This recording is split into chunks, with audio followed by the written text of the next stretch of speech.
Hello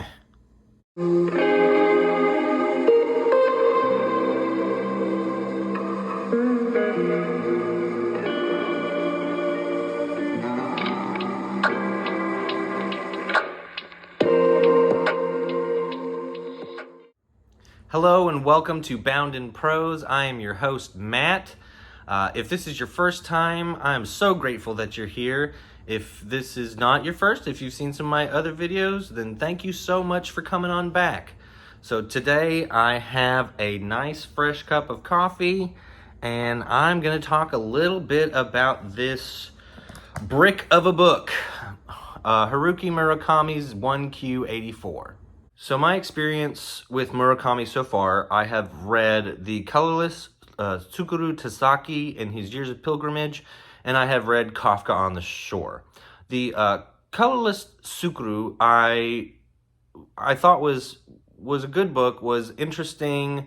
I do think that Murakami is a very talented writer, but it was at least interesting enough to get me to give him another shot. I read Kafka on the Shore, and I loved Kafka on the Shore. So all those things that are unique to Murakami's style, all of his sort of fever dream-esque writing and scenery, I thought was perfectly fitting for Kafka on the Shore and made that such an interesting read.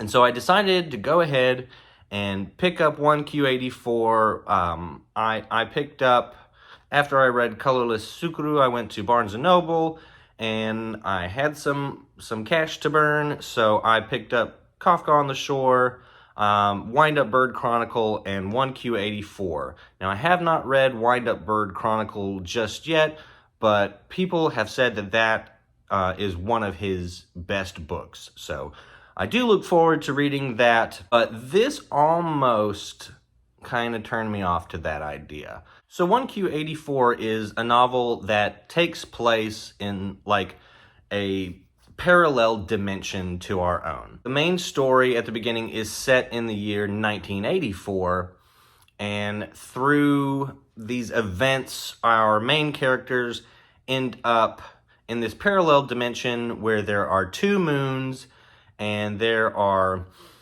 these beings called the Little People, and all kinds of strange happenings occur, and they come to call this parallel dimension, this parallel world that they live in, 1Q84. So we have our two main characters. The book begins with the first character, Aomame, which basically means green peas, I believe, in Japanese. But she is an assassin that is hired by a dowager to go and assassinate abusive men, like monstrous men that hold too much power, that treat their wives, their girlfriends, whatever, abusively. And so she is an assassin that takes care of these people and removes them. Our second character is Tango. He is an instructor at a cram school. He teaches mathematics, but on the side he is a burgeoning and aspiring writer. And he ends up ghostwriting this piece of fiction, he thinks, by a 17-year-old girl named Fuka Eri, and it's called Air Chrysalis, and he and his partner, basically his business partner, are trying to rewrite this story so it wins a prize and becomes like the new best-selling book, and they can make a whole lot of money off of it. So the chapters of this book alternate between these two characters of Aomame and Tango. They have separate plot lines throughout most of the novel, but they only meet up towards the very end of the book. And something else I want to go ahead and point out, a little bit of an aside. So this book is technically 3 books in one. I believe that's how it was originally published, but now you can buy it to where the whole thing is one large brick. So before I get into any spoilers, before I go into any more depth, let me just go ahead and give you my initial impression of this book, or kind of what I'm thinking right now. So I stand by the fact that I do think Murakami is a very talented writer. I think that a lot of his concepts, his ability to weave the realistic with the fantastic is very intriguing. But my big issue with this book, and this is going to make me sound like a little bit of a hypocrite, because if you've seen my other videos, you know I'm a big fan of large books. That's not a problem for me at all. But this is too long. This is too long, and that would be okay if there was more going on.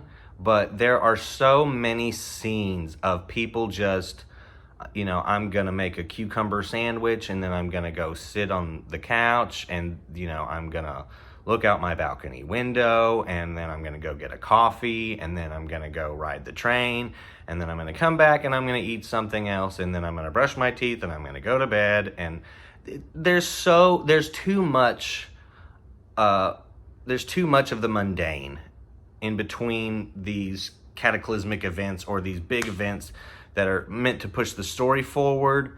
So to me, this could have been edited down quite a bit, and if this was about 300 or 400 pages shorter, I really think that this would be a fantastic book. Like I said, I loved Kafka on the Shore, and I enjoyed The Colorless Tsukuru Tasaki. And honestly, there is a lot that I did enjoy in this book. I want to be as judicious as possible when talking about this, because I don't want it to come across as if this is a piece of trash. It's not, but I feel like some of this is a bit self-indulgent. So now that we've gotten that out of the way, from here on out, I'm going to talk spoilers. I'm just going to kind of rant and say what I think about this. So, Tango's side of the story. So, pretty much it all revolves around the fact that he has now ghostwritten this book by this 17-year-old Fukaeri, and it does become this bestseller and becomes this cultural phenomenon. And, you know, so he from the get-go has his reservations about the ethics of ghostwriting, and he and his business partner both know that this can get them into trouble. As the novel progresses, they have to deal with people who are unconvinced that this 17-year-old actually wrote this book. And there's this detective, basically, this private eye named Ushikawa, who is kind of on the trail of Tango, and in a different section of the book, on the trail of Aomame as well. So Tango grew up with his father, who was a single parent and works for this government agency called the NHK, and every Sunday his father drags him along to collect subscription fees. Anybody who owns a television in 1984 has to pay a subscription fee to the NHK, and Tango's father works for the NHK and goes around and basically collects these fees from the public. And he and his father, Tango and his father, do not have a great relationship, and later in the novel, or about midway through or so, his father is basically living in a nursing facility, and Tango goes and visits him while he's in a coma, and I guess kind of tries to reconcile things. Throughout the rest of the book, he is basically really close with Fukaeri, and she kind of disappears at one point after the novel gets big, but then she comes back and she's staying with Tango, and I will get into that in a minute. So Aomame, like I said, is an assassin. Now, that sounds really interesting, but she assassinates 2 people in this book. Yeah. So the rest of the time is basically spent with her going to bars and picking up middle-aged men who are balding and who have very interesting head shapes. So, I don't know, maybe I would be a victim of Aomame. So, I'm glad this is fiction. But anyways, and she meets up with this police officer, Ayumi, and they go and they form this team so they can go and pick up men in the bars and take them back and have wild nights with them, hintity hint, wink wink. And that is something that, now that this is my third time through a Murakami book, it has been made abundantly clear to me that Murakami likes his risque scenes, let's say. And there is a lot of that kind of content throughout in different forms. That was the case in Colorless Tsukuru Tasaki. That was the case in Kafka on the Shore. But to me, this is the most gratuitous. And maybe it's just because this is a longer book. But there were so many times reading this, and I know I'm going off on a tangent, but there were so many times reading this that I thought of that South Park episode where they go to see George R.R. Martin, and he's conducting the choir, and he's talking about Game of Thrones, and you know what I'm talking about. So Aomame is hired by the Dowager to go and assassinate this leader of this religious organization, or this cult. And it's going to be an incredibly dangerous and difficult job. And she takes this job on, and then she completes her mission, and then she goes to a safe house where she sits for the rest of the book. Yeah. So the way that these two storylines start to converge towards the end is primarily through Tango's side of the story. So the book that this young 17-year-old girl writes is called Air Chrysalis, and it is a story about this girl who was in a religious organization, and she was punished and put in a shed, and she is visited by these beings called the Little People, who come out and make an air chrysalis and basically make a clone of this girl. And so you have these two characters, the real life person and the clone, that are called the Maza and the Dota. And so you never really find out what the significance of this is, but that's what the story is about. And so anyways, so it turns out that Air Chrysalis is a true account of, I believe, Fuka Eri's experience while she was in her parents' religious organization. My apologies. I could tell it was getting kind of dark in here, and the video quality was getting even worse, so I went ahead and got my lamp so I could, work on the lighting a little bit. But anyways, so this religious organization, now that this novel is out, decides, that they need to go after, Tango and Fuka Eri and try to make sure that these secrets aren't distributed any more than they have been. So this leader that Aomame kills is actually the leader of this religious organization. Because the leader can hear the voices, he's such a special character to them, or a special figure to them, and so they start also trying to track down Aomame through the detective, or the PI, Ushikawa, after Aomame kills the leader. And so you find out that Aomame and Tango went to basically elementary school together, and they've always wanted to find one another again, and they've kind of always been in love with each other.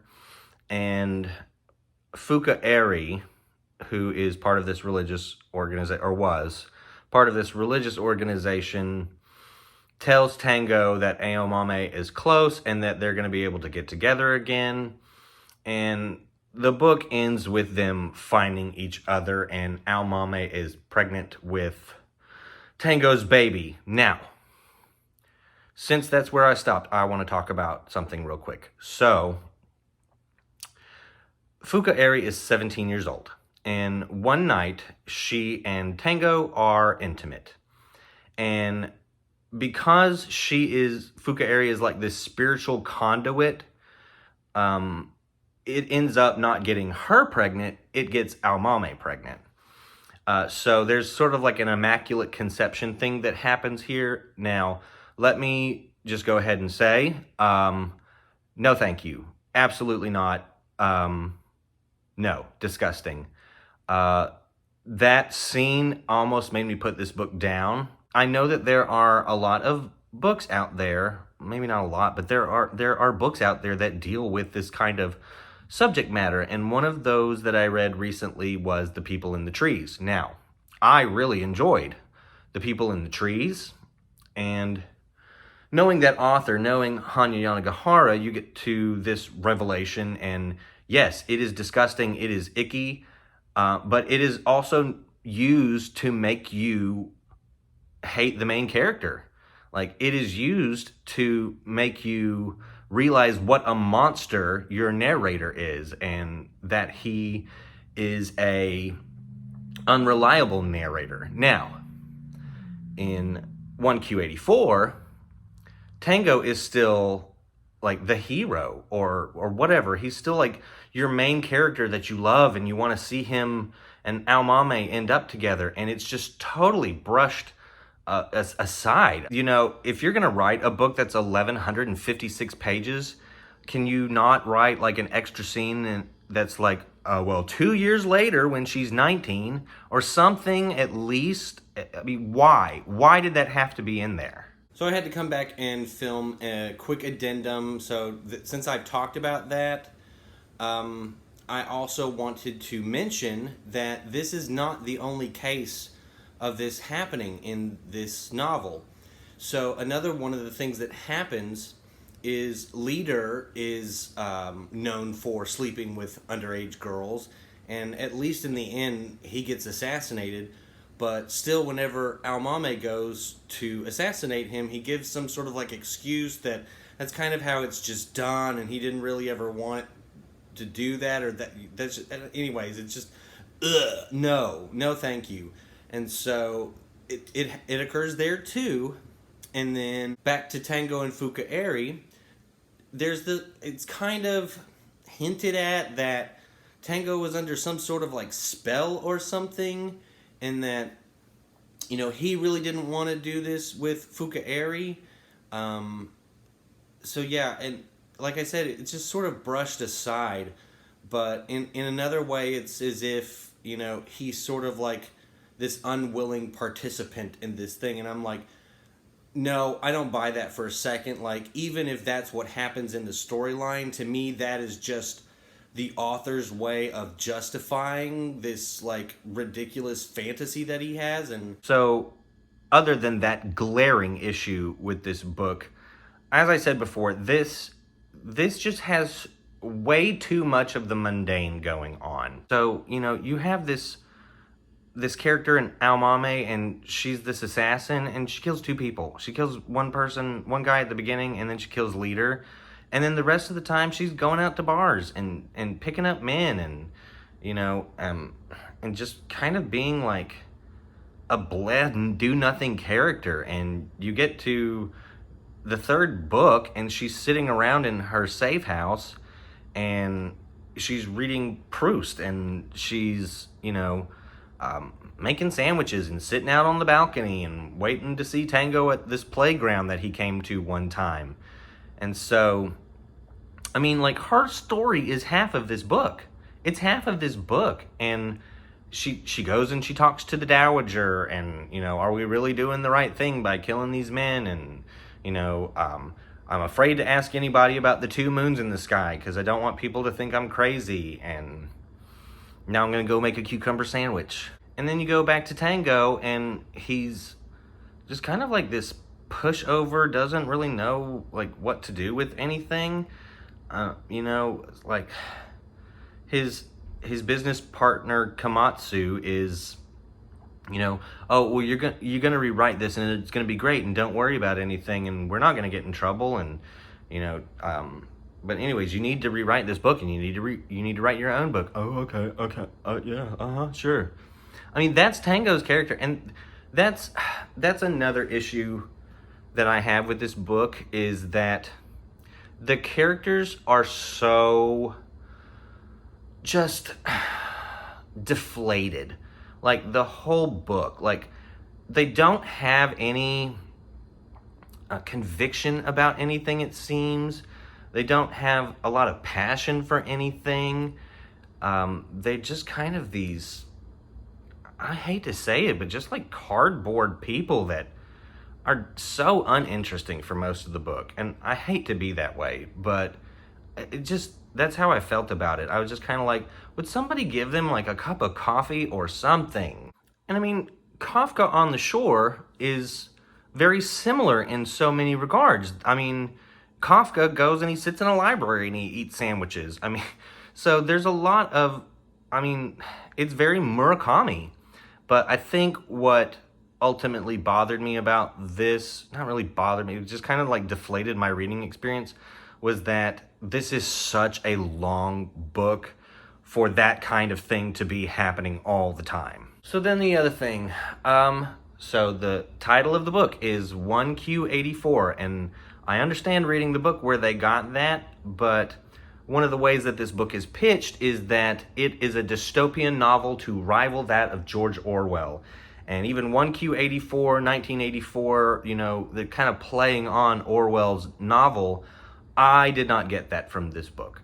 I do not understand really the connection that it has. I mean, they talk about the NHK, but not a whole lot. They don't go into a lot of detail about the NHK and about any sort of like totalitarian, you know, or authoritarian government. Like, there's none of that really explored in this novel. And so I don't get dystopia from this. I get like fantasy. I mean, yeah, they talk about some passages in George Orwell's 1984, but I don't get how it's supposed to really relate to this.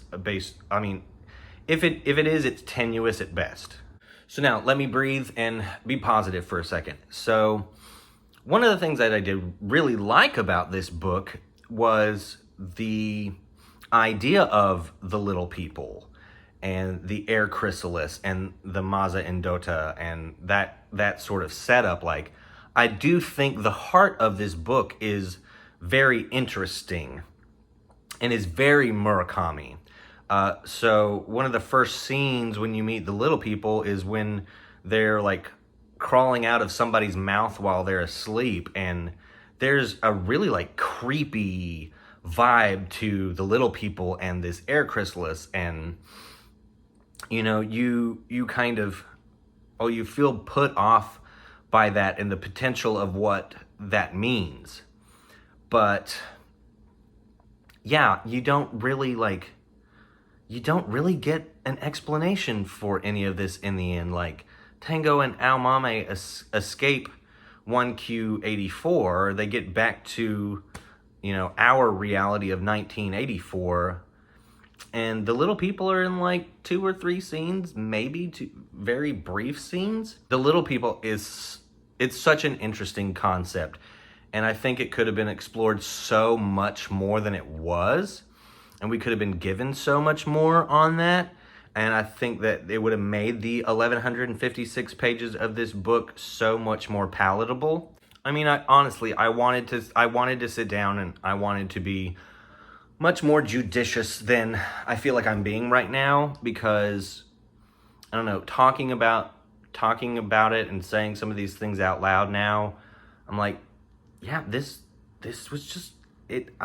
This one wasn't for me, y'all. This one was not for me. I did not connect with this as I was hoping to. I was hoping that this would be another Kafka on the Shore. I'd heard that this was even better. I mean, I've seen people put this up as like some of Murakami's best, and I don't know that I agree. And I could be totally wrong about this, but so it seems to me that there are aspects to this, and you know, it's a Japanese piece of literature, and there's probably a lot in this book that perhaps speaks more to Japanese culture than what I'm aware of.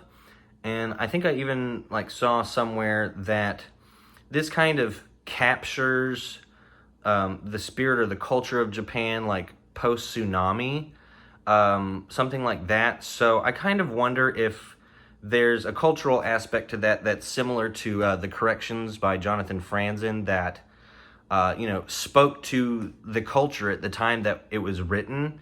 And I am not an expert on Japanese literature. As your average like person that has read a little bit of Murakami, this just didn't do it for me, folks. I really try to be one of those readers that if I'm going to sit down and I'm going to take the time to read something, especially something this big, like I'm going to do my best to find the positive in it. I'm going to do my best to enjoy it and appreciate it for what it is. And so I am trying to do that with 1Q84.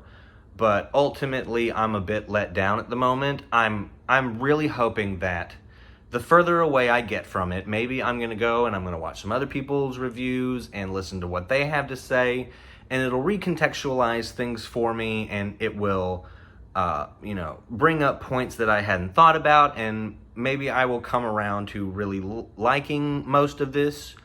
But right now I'm just I'm a little bummed. I'm a little bummed because I was hoping for more than what I got.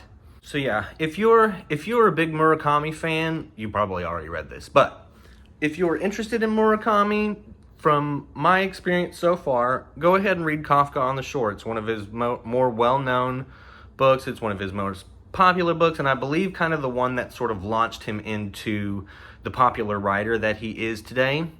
I know that there are a lot of other Murakami books that are hailed as, very wonderful books. And like I said, I have the Wind-Up Bird Chronicle, and I bought it. I'm going to read it. So in conclusion, 1Q84 by Haruki Murakami, a novel that has some very interesting ideas that can be enchanting in places, that can be engaging and mesmerizing even, philosophical, brings up a lot of, interesting points, but to me, at the end of the day, it overstays its welcome. So that's going to do it for my review of Murakami's 1Q84. Thank you for joining me, even though I didn't really feel like I had a lot of nice things to say about this. And it's funny, so I told my mother that I was gonna do this review and that I just really didn't like the book, and she said, well, just be sure that you're nice about it so you don't hurt anybody's feelings. You don't want to hurt the author's feelings if he ever saw it. And I was like, I'm so glad that you think my channel is going to get to the point where Haruki Murakami comes on here and is offended by what I have to say. So anyways, thank you so much for joining me. I have something really fun planned coming up. Well, something that I think is fun. But please stay tuned. In the meantime, happy reading, everybody. Like, comment, subscribe, call me names, whatever you want to do. And I hope to see you again in the future. Thank you and happy reading.